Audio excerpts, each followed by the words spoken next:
You make more money than you used to, but somehow, it never feels like enough. A bigger paycheck arrives. For a few weeks, maybe a few months, you feel relief. Then something strange happens. The feeling disappears, and you're right back where you started. Still worried, still calculating, still wondering why financial security always seems one step ahead of you. You tell yourself you need more income, more savings, a better job, a bigger opportunity. But what if the problem isn't how much money enters your life?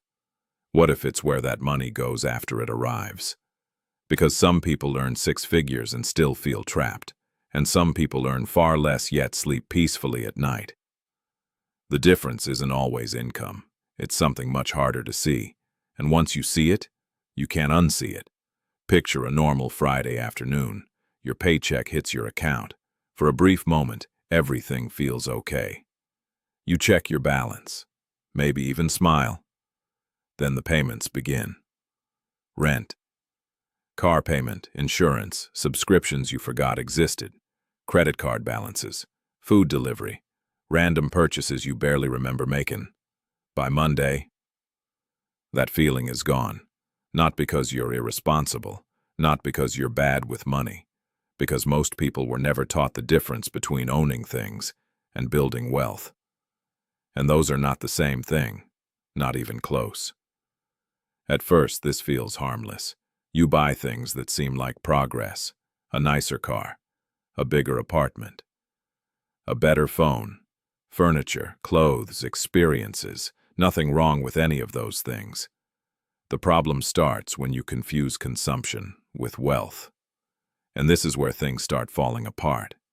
Because the world constantly rewards appearances, not outcomes.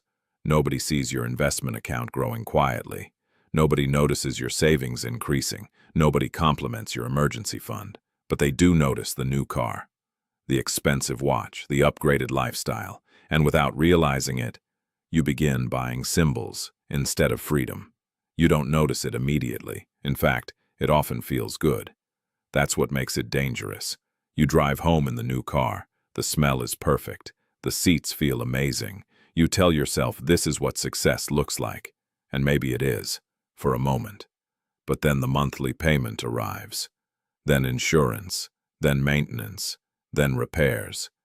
And suddenly something you thought would make you richer starts quietly taking money from you every month. But here's what nobody realizes. The item itself isn't the problem. The relationship is. Because there are 2 types of things you can own. Things that put money into your life, and things that take money out. That's it. A surprisingly simple distinction. Yet it changes everything. The strange part is, most people spend years chasing the second category while believing they're building the first. And if that sounds uncomfortable, good. Because this realization changed countless lives, including people who once felt permanently stuck. Think about your own life for a second, not theoretically, literally. Look around your room, your apartment, your house. How many things there are costing you money every month? Now ask a different question. How many things are paying you? How many assets are working while you sleep? How many investments are generating income? How many systems are producing value without requiring your constant effort? For many people, that answer is surprisingly small. And this is where the real emotional tension begins, because nobody wants to admit it. Nobody wants to look at years of spending decisions and wonder if they've been running in the wrong direction. That's uncomfortable. Painfully uncomfortable, which is why most people avoid the question entirely. Instead, they work harder, earn more, spend more, repeat, like running faster on a treadmill, movement without distance, progress without freedom. But the strange part is, you've probably felt this already, late at night, staring at the ceiling, looking at your bank account, wondering why financial stress keeps showing up despite all your effort. Because deep down, you already know something isn't adding up. You already know earning money and keeping wealth are different skills. You already know some purchases leave you feeling strangely empty afterward, And that's where the hidden truth starts revealing itself.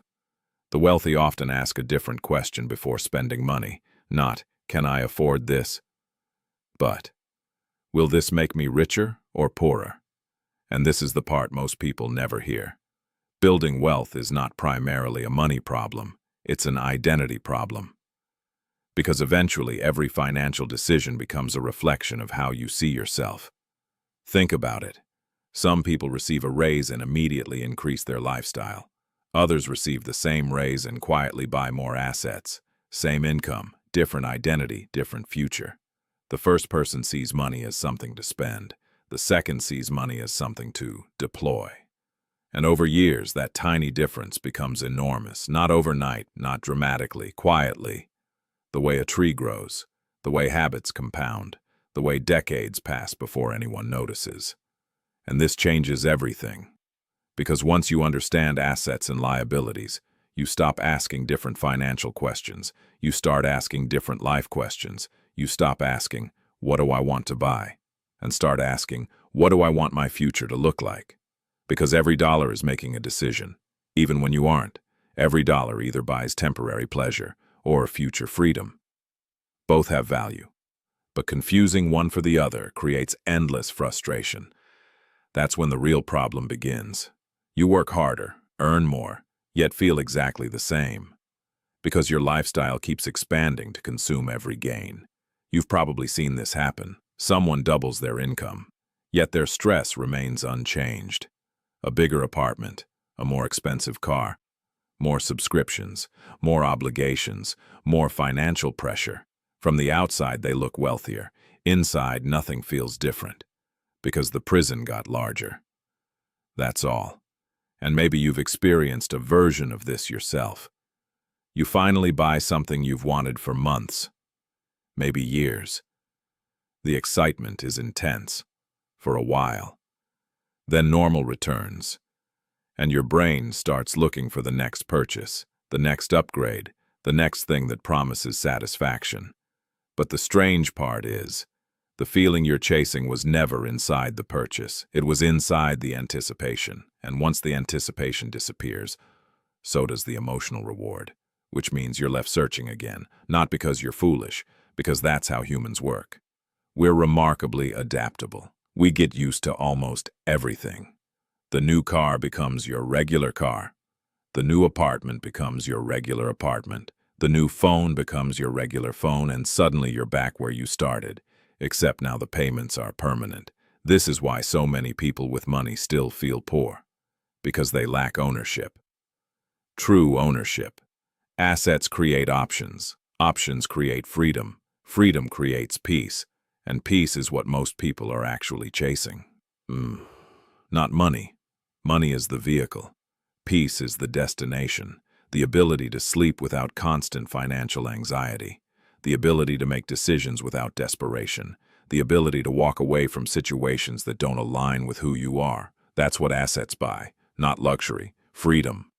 And once you understand that, wealth starts looking different. You become less impressed by appearances, less influenced by status, less tempted by comparison. Because comparison is where countless financial lives fall apart. You open social media. Someone bought a luxury car. Someone upgraded houses. Someone seems to be living perfectly. And for a moment you feel behind. But here's the reality. Nobody posts. You can look rich and be broke. You can look ordinary and be free. The two are not the same. Not even close. And this is the part most people miss. Financial freedom is often invisible. It doesn't always announce itself. It doesn't always drive past you. Sometimes it looks boring. Sometimes it looks patient. Sometimes it looks like someone quietly buying assets while everyone else is chasing appearances. Years later, the results speak for themselves. Because wealth isn't built in public, it's built in private. Inside ordinary decisions nobody notices. Inside choices that feel insignificant at the time. Inside moments when nobody is watching. And maybe that's the biggest shift of all. Realizing that every dollar has a job. Every purchase has a consequence. Every financial decision is casting a vote. Not for the life you have today, for the life you'll have tomorrow. The question isn't whether you're making those votes. You already are.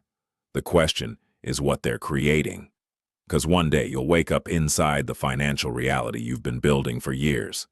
The only uncertainty is whether that reality creates freedom or dependence. And maybe that's why the difference between assets and liabilities matters so much. Not because it's accounting, not because it's finance, because it's about direction, about whether your money is working for you or whether you're working forever for your money. Once you see that distinction, you start noticing it everywhere. And once you notice it, it's difficult to go back. If this felt a little uncomfortable, maybe that's because part of you already knew. You weren't looking for more money. You were looking for more freedom, and now you know where to start looking.